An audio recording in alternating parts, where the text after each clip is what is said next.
Okay, good afternoon, everybody. Thank you for joining us today for this Insight Thursday.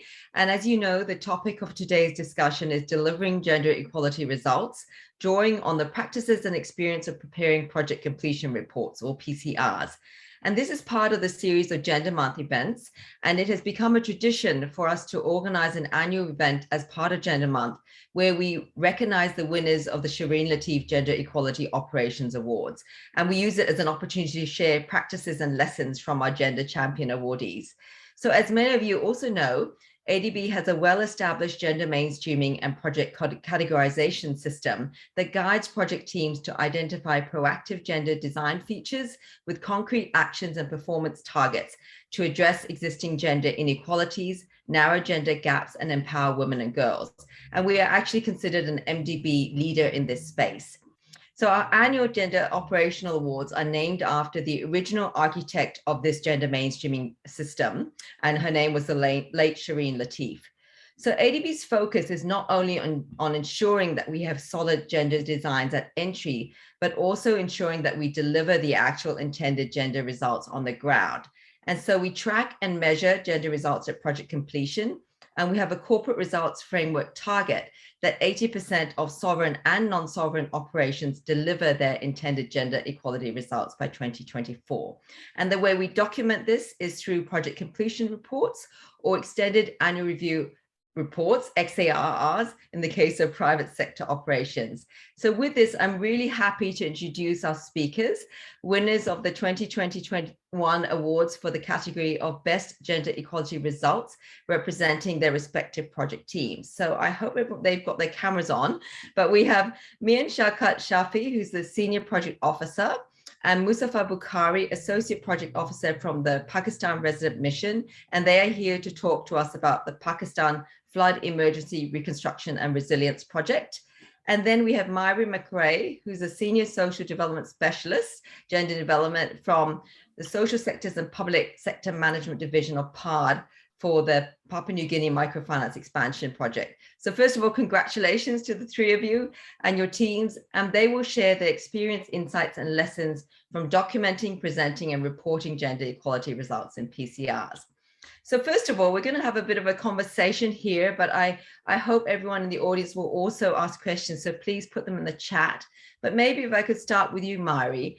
When we, from our side, are reviewing project completion reports, we often say that if it's not documented, then we can't really verify and consider that it happened.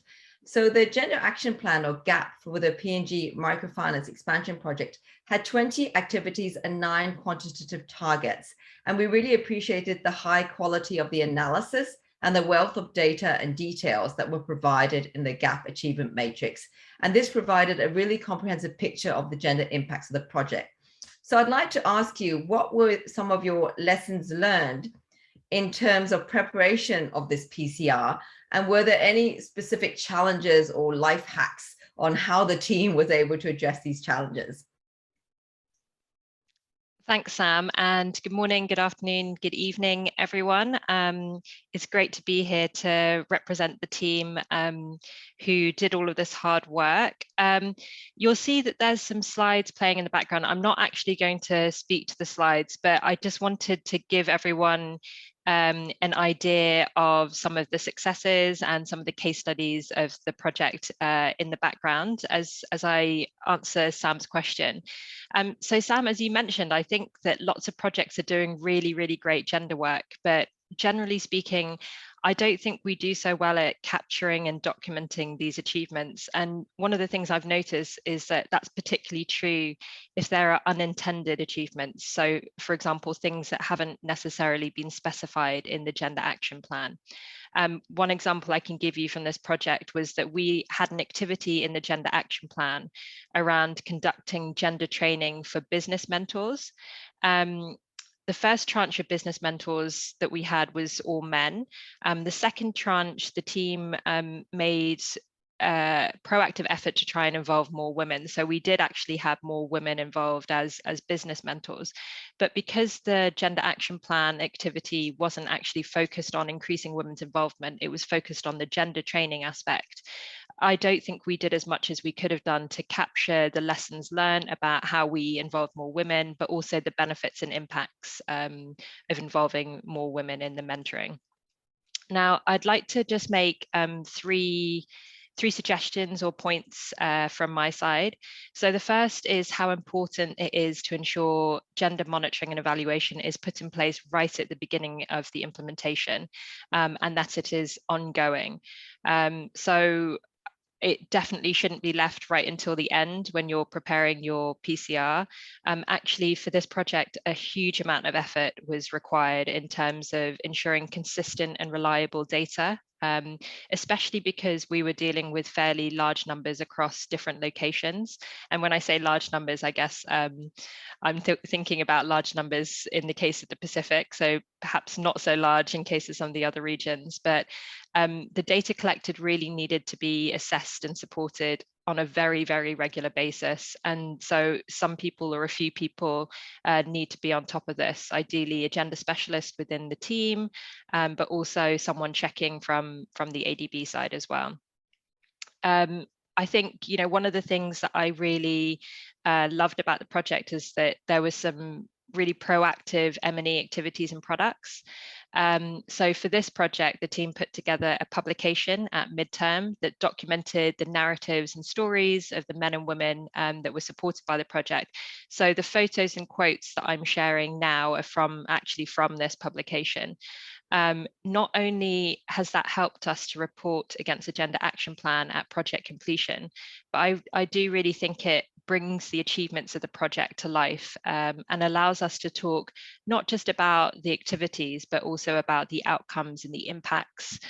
So what difference the project actually made to women's lives. And we used the monitoring and evaluation activities for a range of different products. So you'll see on the ADB website, there's various stories, we've got videos, we've used some of this for media, and all of that can be used for multiple purposes. So, you know, for the project completion, but also for publication and communication more generally about the impacts of the project. And budgeting and planning for doing these sorts of things doesn't actually require a huge amount of funds. It just requires a little bit of proactivity in terms of planning for it. The final thing that I'd say is that we really noticed that special effort needed to be paid so that everyone understood the gender action plan, and not just the gender action plan, but actually the project completion reporting requirements for gender. And that needs to happen right at the beginning. And often, when we're speaking to the EA or IA, at the beginning or at the implementation, we're setting it up. It's weird to talk about the project closing in like 5 years time or however many years time, but we actually find that that's the best way to do it, because ADB, as you mentioned, Sam, does have quite specific requirements on reporting at project completion. And everyone really needs to understand what is needed and why, so that, people can understand the reason why that they're counting the number of people at training and collecting sex disaggregated data, and that it's not just ticking a box, but that we're trying to we're trying to show we're trying to get to this idea of increasing women's involvement and what that means, and what the impacts are of that. And one way of doing that, one way of helping everyone to understand what's required, is having a very clear gender action plan reporting template, which is what we used for this project. And I'll leave it there. Thanks. Thank you, Mari, for sharing those very sort of pragmatic and practical tips from your experience. And also thank you for sharing those pictures. It's great to see those faces and the personal stories, and as you say, to bring life to actually what impact the project actually had on the ground. I'm sure people will have some questions. I think we have over 80 people with us, but maybe I'll just move on first to Shaukat.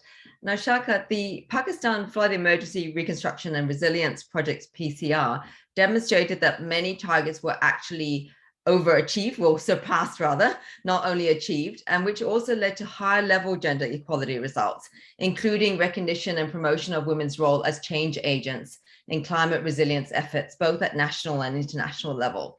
So maybe if you can look back on your experience, in hindsight, now that you've completed this PCR, what do you think other project teams should be aware of when they're designing and implementing a gender action plan to help them prepare for the PCR exercise? Over to you.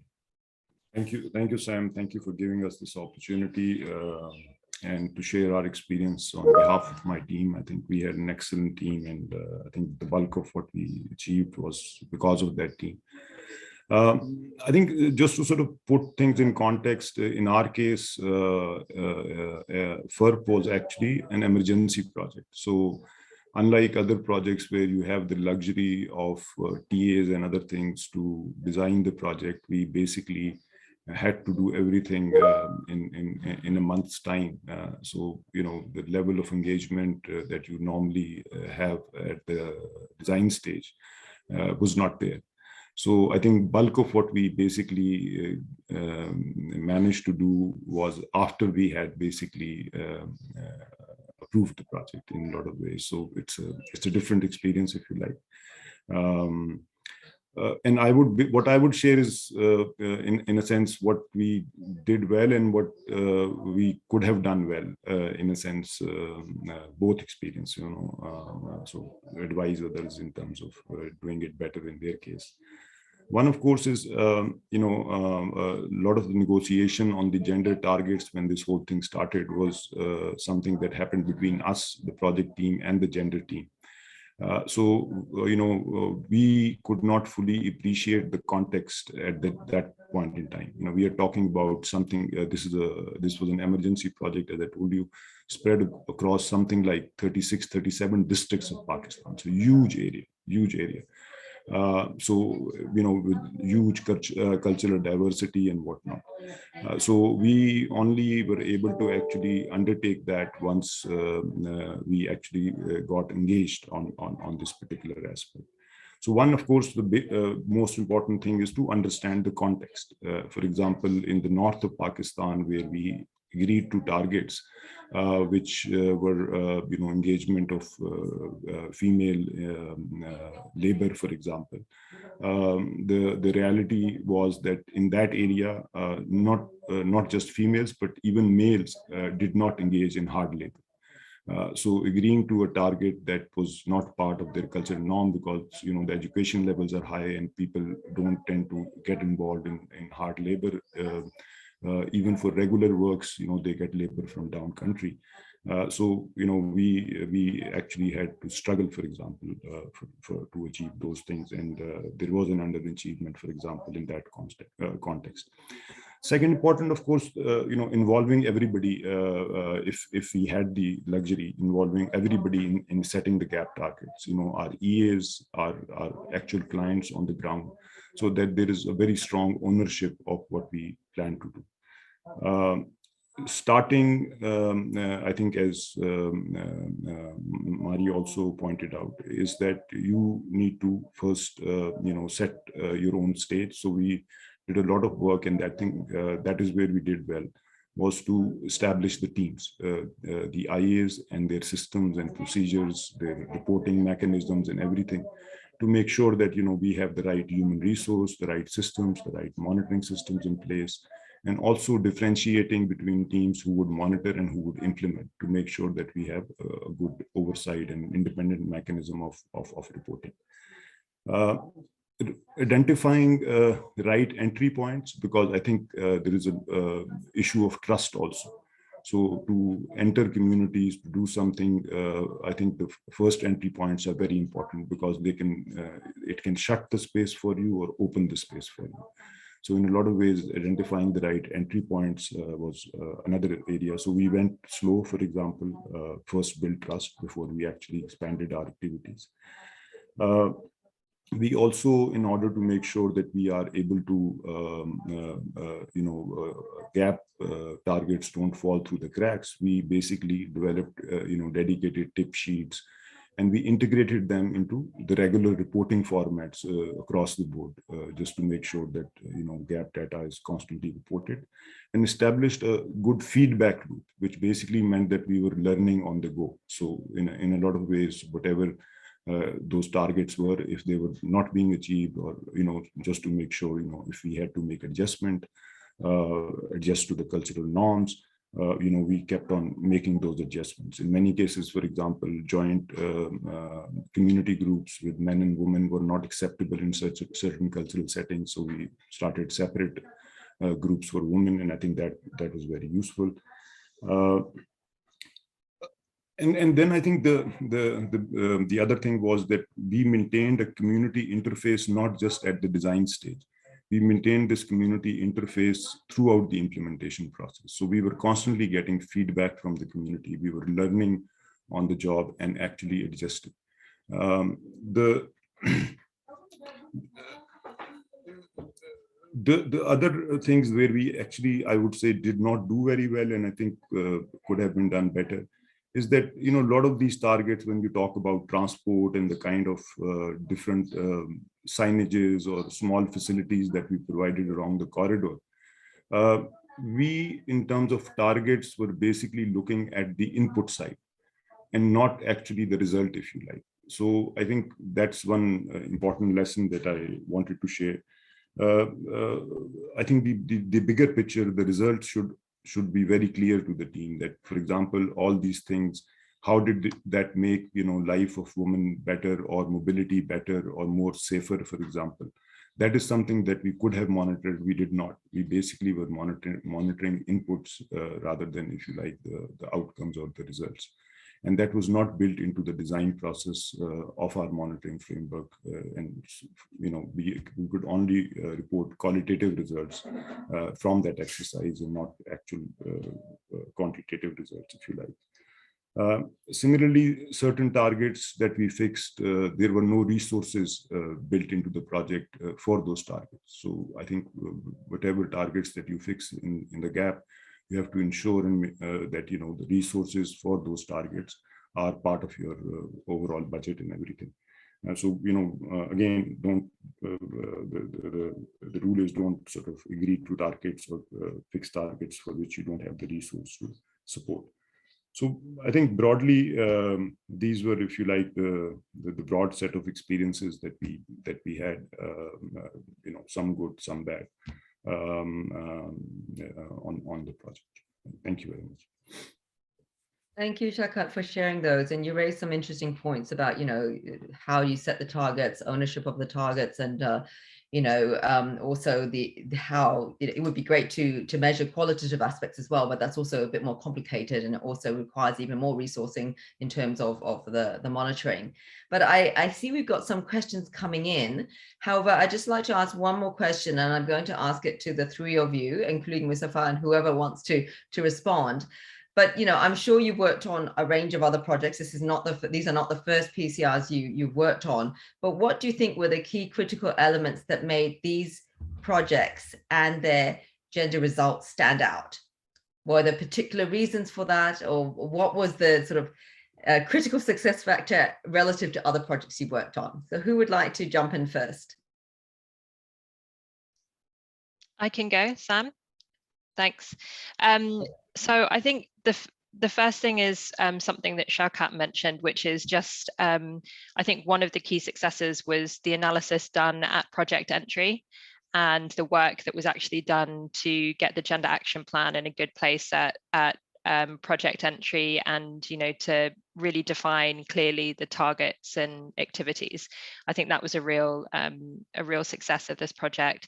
I also think the buy-in of the Bank of PNG, who was the EA of the project, they were extremely supportive of the gender aspects of this project. And I think that really made a difference. And I think the final thing was that the activities that were in the gender action plan were also supported by targets at the national level. So there was also a lot of work done around the national financial inclusion strategy, where the activities were complementary to the work that we were doing as part of MEP as well.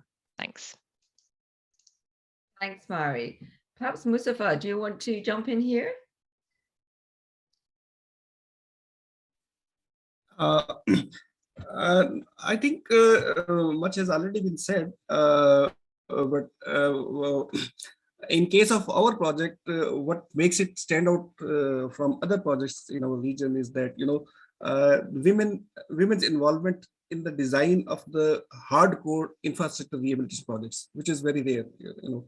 So women were involved during consultation, during implementation, and their specific needs identified by them were addressed by incorporating those, you know, features in the project. Like, for example, in the road projects, we included the what you call them, speed breakers in front of their schools for protection purposes. We incorporated the staircases, water reservoirs protection, and water tanks in the road projects, which are actually not the part of the road, but these were designed to facilitate the women needs of the area. The other thing is basically the women were actively involved in the implementation of land stabilization through bioengineering. So the project had a huge demand for the plants, and out of those plants, according to the gap target, about 30% were to be procured from women. So this generated a huge demand, and women-headed nurseries started producing those, and some of the nurseries which were previously dormant because of no demand of the plants, they started producing. Women were given jobs for watch and ward of those plants. So basically, this project provided them it promoted the entrepreneurship of the women, as well as gave the employment opportunities to those.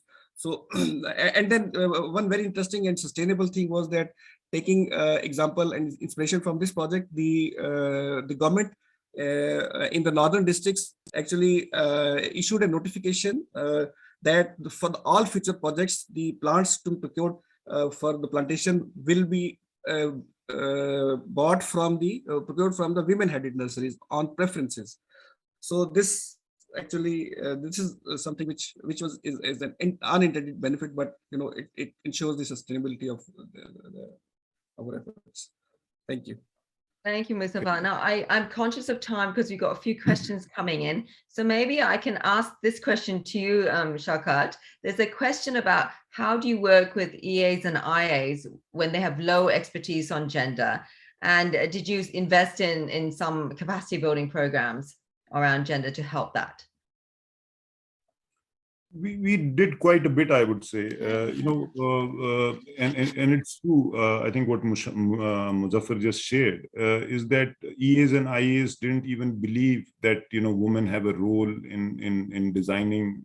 I think, and everybody was humbled by the experience, because there were such a lot of small things which actually had such huge impact. You know, where do they cross the road? Where do they stand to actually get on a bus?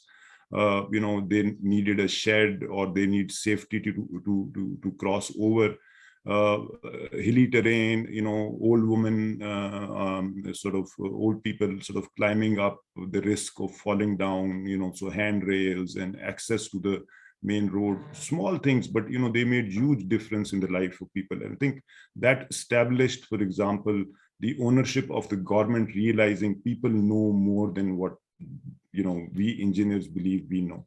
So I think that changed the mindset. I think the bulk of it really is that, you know, rather than looking at gender as a compliance issue where you're trying to tick the box, you have to believe in what you are trying to do. Your team has to believe, your IA has to believe that this is the right thing to do. Only then you change it. Because if we just force it as a compliance issue, I don't think it actually changes much on the ground. You know, it should not be tick boxes. And I think the other thing that we had, for example, the advantage was that we had a dedicated gender person on our team. So, you know, we had a huge access to what was happening in that space, and the people who were handling gender issues somehow had direct access to ADB. So they were empowered. right? So they could not be bogged down by the project people not to report or not to talk about these things. They had direct access. So we empowered those people fully in terms of making a difference on the ground, and everybody knew that they would be heard. So all the project people would take them seriously. And then of course we had a lot of engagement with the people in terms of getting their ownership, and that was more after the effect, as I told you. But it worked, not everywhere, but it worked predominantly. Where we were able to convert people, it worked very well. And I think the female had a huge role in actually doing that conversion more than us. Thank you. Thank you very much. And as you say, compliance is one thing, but it's about making the quality of the design better and to actually deliver better and benefits on the ground.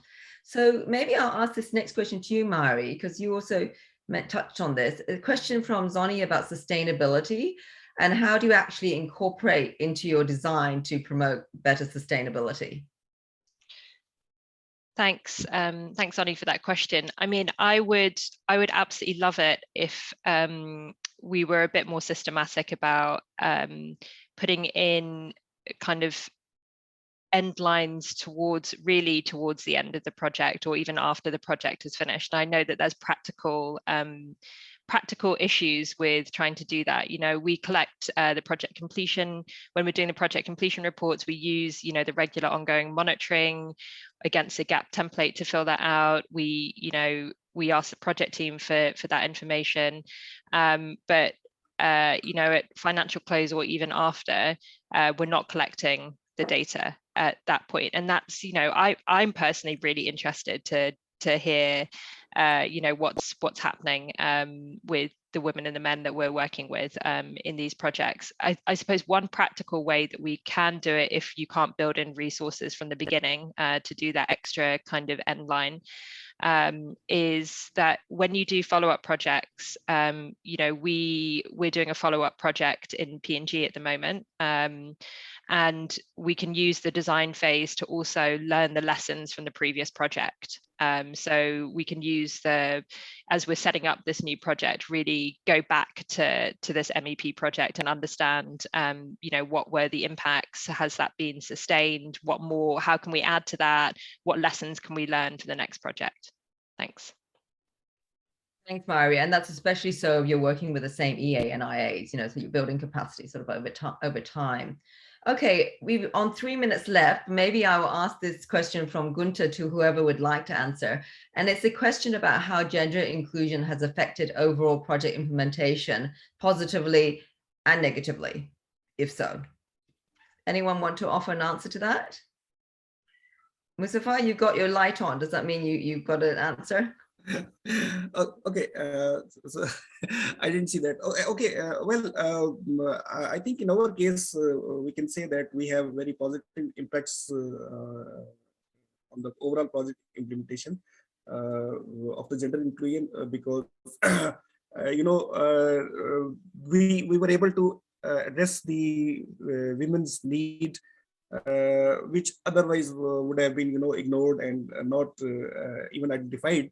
If the project was not effective gender mainstreaming and we were not to implement a gender action plan.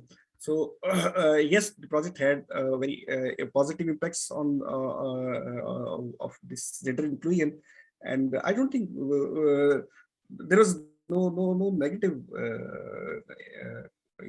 connotation of this gender action plan, inclusion of the gender. Yeah, thank you. Thanks. Would Shaukat or Mari like to offer anything else on that, just quickly? About, I guess, unintended results or impacts? I mean, for us, the unintended results were that, to be honest, we were not expecting, and it happens to us all the time, that what we did under the project would become part of their way of doing business, if you like, right? So, for example, women nurseries, and the fact the survival rate of the forestry work that we did was so good with female wardens, because they took their work much more seriously than otherwise whatever the practice was in that area. So I think that became mainstreamed in a sense. Similarly, I told you, consulting people, engineers tend to just look at the road as a means of moving vehicles, but I think that's not the case. So I think that also changed. So I think these were the two, if you like, the big unintended impacts. Similarly, the protection works, for example, is not just for protecting people from floods. People interact with that space. Women go across to wash clothes, for recreation purposes, whatnot. So I think the mindset of, I would say, the engineers or developers in terms of how people interact with whatever they build changed. And I think that sort of is the positive that I take forward here. Yeah, so it was really great that in this case, the unintended results were actually really positive ones, which are also promote the sustainability. So we've run out of time, unfortunately, but I'd like everyone to please join me in thanking Mari, Shaukat, and Mustafa for their time, and most importantly, for being great gender champions. We need more of you across the bank, and I hope that people listening are somewhat inspired. And also, please, every year, please nominate your colleagues and your projects for the Gender Equality Awards, because the judges can only go on what nominations they receive. So with that, I wish you all a very good day, and thank you once again for joining.